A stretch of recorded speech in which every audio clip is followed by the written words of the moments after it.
आज माननीय गृह आणि सहकारिता मंत्री अमितभाई शहासाहेब यांच्या सोबत महाराष्ट्रातल्या साखर कारखानदारी, ऊस उत्पादक शेतकरी आणि कांदा उत्पादक शेतकरी यांच्या अडचणींच्या संदर्भात एक बैठक होती। केंद्रीय कृषी मंत्री शिवराज सिंग चौहान साहेब आणि केंद्रीय आपूर्ति मंत्री प्रल्हाद जोशी साहेब हे देखील उपस्थित होते।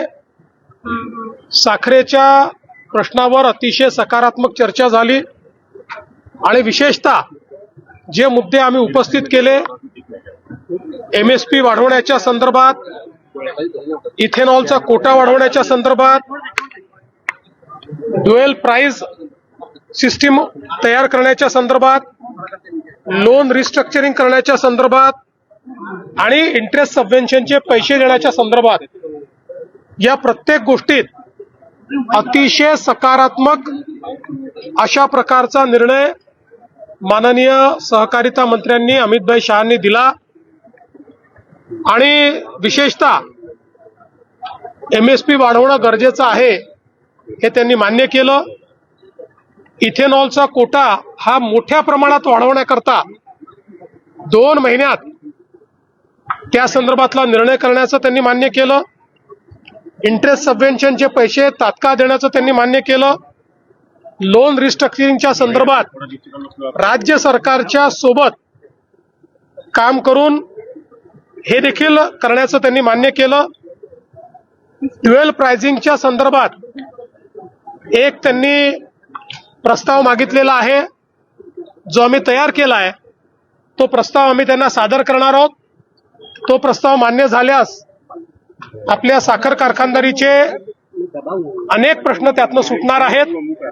त्यामुळे त्याही संदर्भातलं अतिशय सकारात्मक अशी चर्चा झाली आहे। याच्या व्यतिरिक्तही काही मुद्दे हे आमच्या विविध सदस्यांनी मांडले, त्या मुद्द्यांवर एक निवेदन त्यांनी मागवलं आहे आणि पुढच्या 10 दिवसात त्या संदर्भातले निर्णय देखील घेण्याचं त्यांनी मान्य केलं, म्हणून मी त्यांचे आभार मानतो।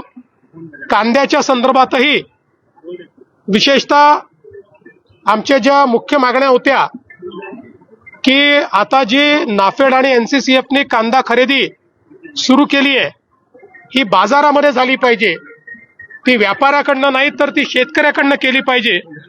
त्याला मान्यता मिळालेली आहे। आम्ही दुसरी मागणी केली आहे की 2 लाख टनाच्या ऐवजी 10 लाख टन खरेदी ही NCCF आणि नाफेडनी करावी। त्यावर सकारात्मक निर्णय होईल अशी आम्हाला अपेक्षा आहे। यासोबत काही अजून कांदा उत्पादक शेतकऱ्यांना मदत करण्याकरता आणि कांद्याचे भाव स्थिर राहावे याच्याकरता उपाययोजना सुचवलेल्या आहेत। त्याच्यावरही त्यांनी सकारात्मकता दर्शवलेली आहे।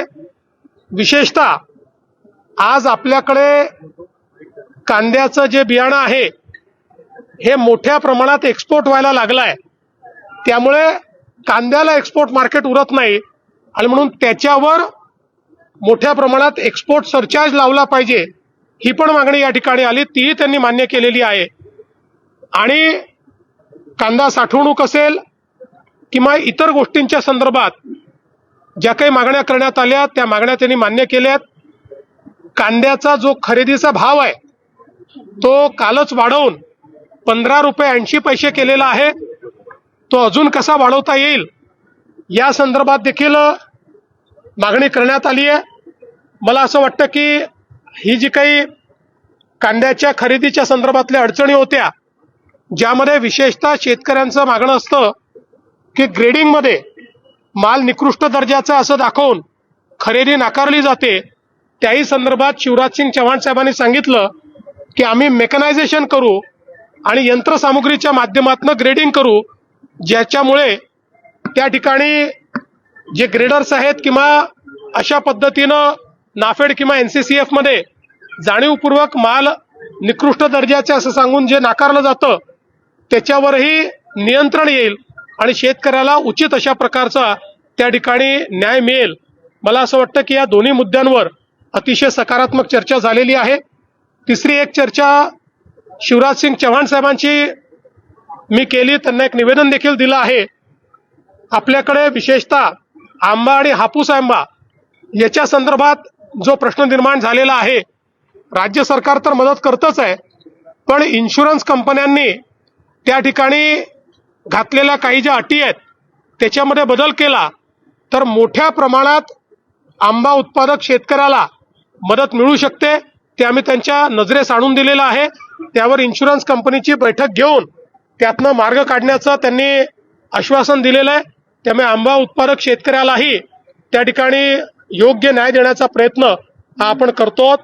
एकूणच बैठक अतिशय सकारात्मक झालेली आहे. माननीय सहकारिता आणि गृहमंत्री अमितभाई शाह यांनी या संपूर्ण विषयांना न्याय देण्याचा प्रयत्न केला आहे.